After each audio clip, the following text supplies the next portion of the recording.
Hey everyone, welcome to the market review. We continue going up, a bit of a rejection on the weekly, but still nothing to be concerned. Today we're gapping up again, not significant but still visible. And crypto a bit weak. We'll get to crypto in a second. Uh, I'll start with the forecast, meaning things are continuing to be bullish and will continue to be bullish into year end. I do expect like a larger pullback potentially after November OPEX, but we may get to 700 before that. Now, why things are bullish? Aside from the technicals and the look overall, like we've kept getting flows like this, which is like a short put roll for QQQ 200 million, SPY with 150 million, roll from 650 short put to 645 short put. Uh, we've had IWM with some long calls, very rare trade for IWM. Even Queb was in with a large size call flow. And today and last week as well, like Microsoft, huge roll in from in the money to slightly uh, less in the money. And continued to see as well with Apple 112 million, 118 million, sorry, Amazon 160 million, Google 55 million, and TSM 177 million, and so on. So all these roles, aside from the ones on the SPX, which are happening every day basically, are pointing to continued confidence in this market from market participants. And the confidence is there. It's not overwhelming confidence because they're going like 3 months out. They're not going 1 year out, even though they could. But they're going 3 months out, and just everyone knows that this is a fragile market, and it really really wants to correct, but it hasn't. But they're still staying with the skin in the game, and this is a reason to believe the bullishness will continue at least for a while longer. Now, on the other technicals, like breadth is pretty bad. We had a very bad breadth day last week on first day or Tuesday. I don't remember exactly. And this is actually a reason to be bullish. I talked about this previously when it was the case, in that when the market hasn't corrected but breadth is very low, the threshold to get a breadth reset is very low as well. Meaning, like for example, I think somewhere around here. Like look at this, the market only dropped like what 2-3%, only a 3% correction. But breadth was horrible before that. That just means that we are already so oversold underneath the surface that even a small drop in the index can get us to very, very oversold conditions, like what we had here at minus 85 uh, on McLaren oscillator. And this is almost the same level as we were for the April lows. So we dropped only 3%, but we were just as oversold as we were during here. It's basically unbelievable. And the same situation is applicable now in that Brett is bad. We are already oversold.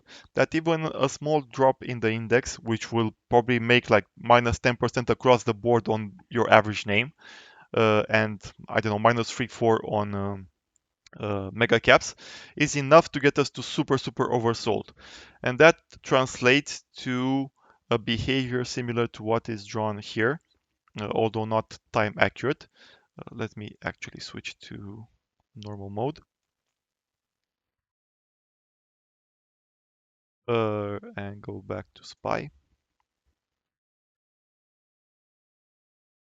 In that even small corrections, for example here dropping to 673, would be enough to reset the market. Uh, and cause a bounce. So I'm not very concerned about a move down here. It would be something like this. Uh, what I think will actually happen is that we will push to 700. And I talked about this in the past as well, that we need to see that correction to, I'll switch to S500, to the 21 EMA, which currently sits around here. This is correct. So 6447 for 6444 for 21 EMA and 628 for 34 EMA. And we need to see this correction to this level here. Now, this being said, we are also at 25 weeks. Let's measure it. 25 weeks above the 21 EMA. I think the maximum historic is 28 weeks. If we get to 28 weeks, it will be the November OPEX around the 21st. So if we go for max retard bullish, that's basically what the target is. So after that, we open a potential window of weakness, especially since it would be like a blow off move to above 700. And we got even more detached from the ribbon, that it will actually force a larger correction. That can, I don't know how large that it will be. Like we can potentially have a let me draw the where this will be. Minimum would be this. This is for 13 EMA. So let's also add this one and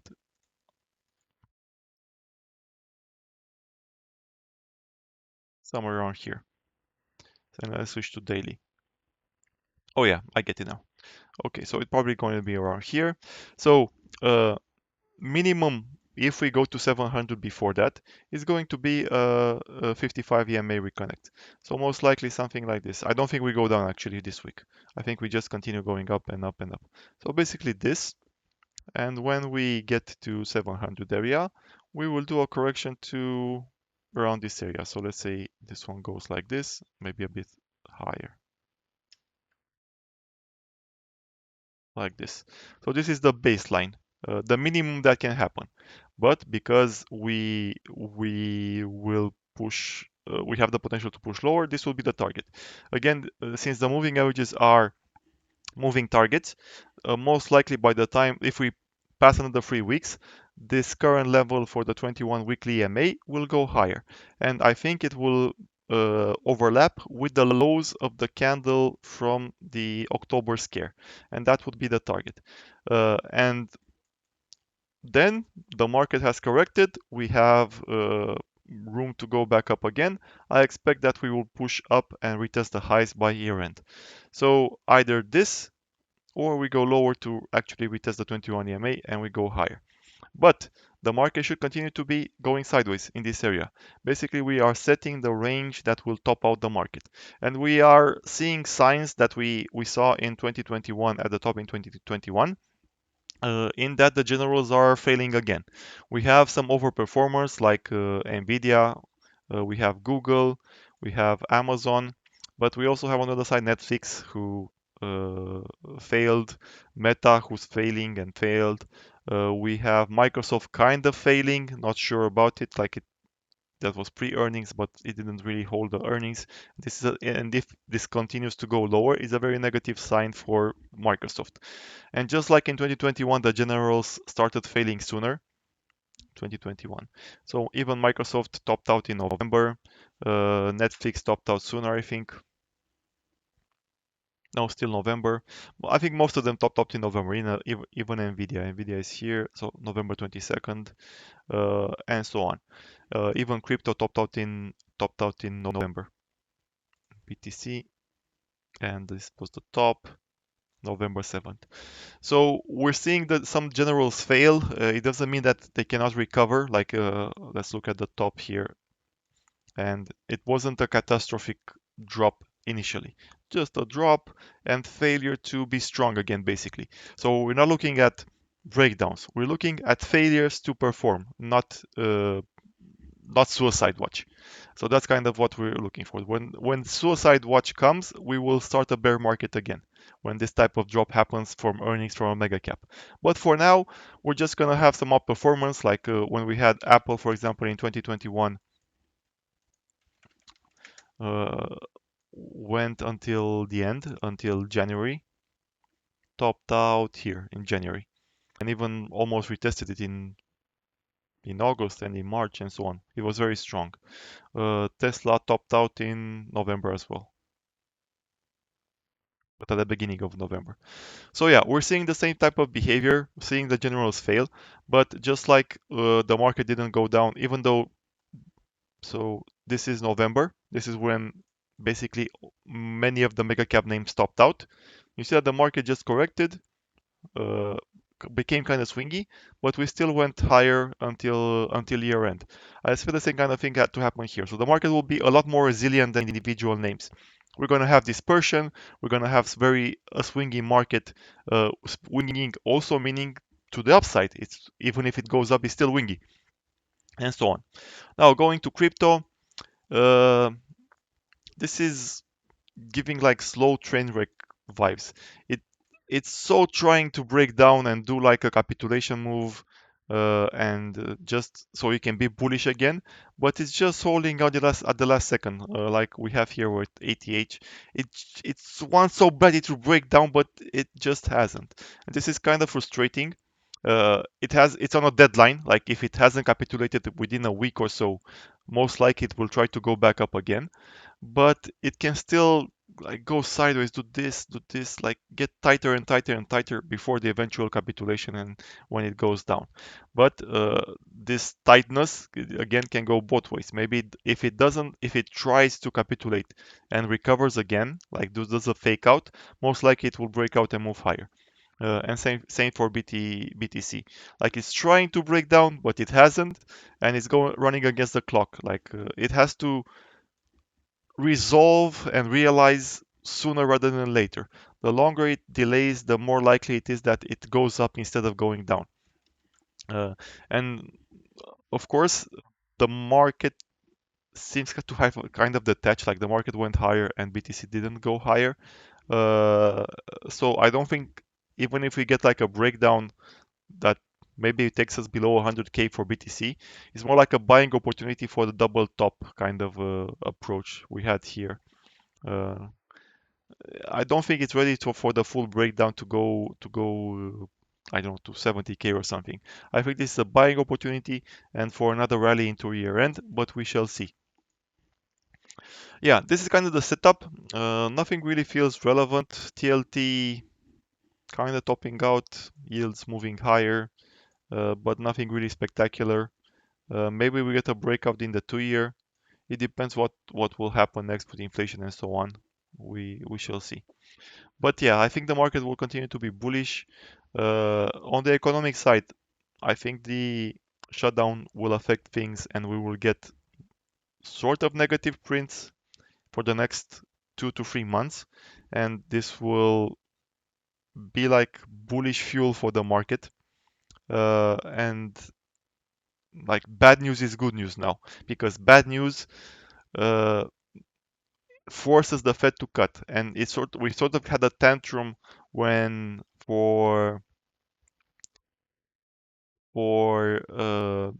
FOMC, J. Powell said that a cut in December is not assured, and the market sort of tantrum, like we had two red candles following that, but not quite.